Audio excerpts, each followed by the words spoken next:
Pada bulan Februari tahun ini, saya 3 hari berada di negara yang lebih lambat 5 jam dari waktu Indonesia. Perjalanan bisnis, walaupun singkat, membuat pencerahan baru pada diri saya di dalam cara memandang bisnis untuk kaum milenial ini. Hal ini membuat saya komentar dalam hati, kok nggak pinter-pinter ya saya ini jadi orang. Dalam hal bisnis, belajar mulu. Salah satu bisnis yang baru mulai jalan mengharuskan saya berada di Spanyol. Sebagai salah satu pemain terbaik di Eropa, perusahaan mitra saya ini mengundang untuk penandatanganan perjanjiannya langsung di Madrid, markas perusahaan tersebut. Yang saya mau ceritakan bukan usaha saya, tetapi pengalaman bersama mitra saya di saat makan siang di hari terakhir. Kami bertujuh dari 6 negara berbeda asalnya. Saya berdua dari Asia, yang sisanya dari Irlandia, Portugis, 2 dari Spanyol, dan 1 dari Jerman. Dalam diskusi santai tersebut, salah satu dari mereka berkata, "Kamu beruntung ya tinggal di Indonesia, karena kami di Eropa sudah kecil sekali peluang kami untuk bisa menemukan pain point." Sahabat semua pasti tahu mengenai pain point. Saya selalu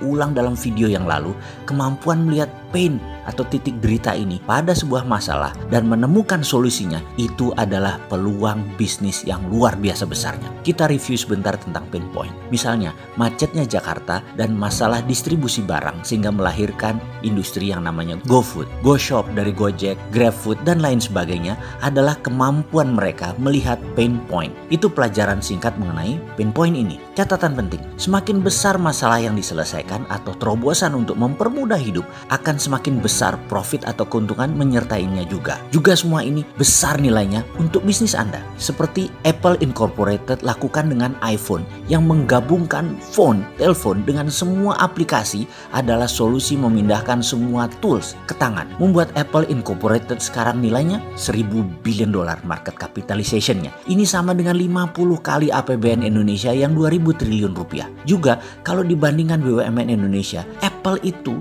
nilainya 100 kali lebih besar dari BUMN. Ya sudahlah, itu lesson learn bagi pengelola BUMN yang sering netek, minta nenen ke APBN sampai 150 triliun lagi sekarang. Sekali lagi, jangan mentang-mentang deh Anda ada APBN, Anda menjadi tidak survive begitu sih berbisnisnya. Lu tuh nggak ada apa-apanya, sudah nggak terlalu produktif BUMN-nya, masih netek lagi sama pembayar pajak. Lalu hebatnya di mana? Bener deh, ada lebih dari 500 perusahaan di dunia ini yang asetnya serta kapitalisasinya lebih besar dari seluruh nilai BUMN kalau digabungkan. Dan mereka nggak minta APBN negaranya. Ngaca ya dalam mengelola BUMN, hati-hati ke depannya. Rencana Anda harus bener-bener supaya jangan diledekin kayak gini. Jadi saat ini kita sudah paham kan tentang pain point secara sekilas. Nah, di Eropa kata mereka, kita mau buat apa lagi? Semua sudah ada. Mulai dari yang besar seperti IKEA sampai yang kecil buat jeans dilukis. Semua orang seakan-akan do something dalam tanda petik. Sudah nggak ada pain point lagi yang bisa diselesaikan. Semua pain sudah hilang. Kami terus mencari dan mencari. Terus mencoba semua orang berpindah negara satu negara Eropa lainnya. Dan generasi muda sekarang paling-paling bekerja jadi pegawai saja maksimum bisanya. Bayangkan, sampai nano niche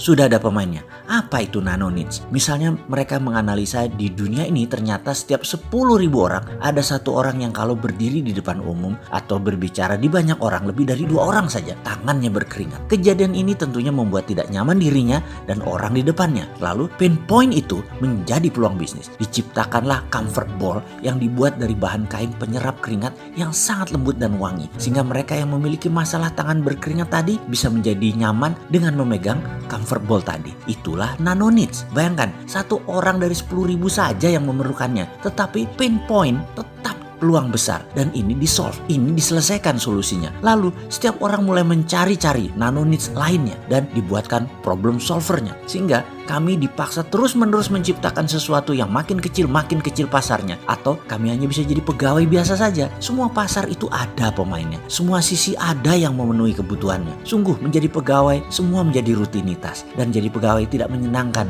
dalam jangka panjang. Kami selalu membayangkan Asia seperti Indonesia. Wih, pasti enak banget di Indonesia. Surga, di mana-mana masih banyak peluang, masih major needs bahkan belum ada yang memainkannya. Di mana-mana banyak pain point yang masih bisa bisa menjadi peluang dan masih banyak yang harus diselesaikan. Beruntungnya ya kalian itu hidup di wilayah economic growth. Sumber daya manusianya ada dan muda lagi, rata-rata 27 tahun usia demografiknya. Ada sumber alam yang luar biasa banyaknya. Pasti semua orang bergairah sekali ya di Indonesia itu. Saling isi, saling menutupi semua pain point. Mendengar itu saya tertawa dalam hati. Mana ada yang mikirin pain point di Indonesia? Yang ada hanya mikirin politik. Gak ada terobosan solusi ekonomi bernegara karena mereka terlalu memuja obor dan IMF. Rakyat di mana-mana bicaranya dan komentarnya hanya politik. Gak ada tuh yang mau bekerja berkreasi menciptakan solusi dari pain point ini, bro. Lu pade aja masuk Indonesia lagi deh, jajah lagi deh tuh Indonesia daripada dijajah Tiongkok. Jorok orangnya, bener ya. Jangan-jangan lebih enak dijajah Eropa. Seenggaknya pada minta kawin sama bule Eropa, cowok ceweknya. Kawin campuran itu biar turunannya pada keren-keren, jadi pada Indo. Asli saya cynical banget komentar dalam hati tersebut. Karena kok di Indonesia gak ngelihat apa yang mereka lihat ya. Sebel gua. Apalagi pejabatnya. Semua cipta anak bangsa ini pasti gak lancar jalannya. Ada izin INA itu yang gak jelas. Di mana sih berjuangnya kalian untuk rakyat? Kalian di atas tuh rebutan APBN doang bisanya. Jamput tenan kon.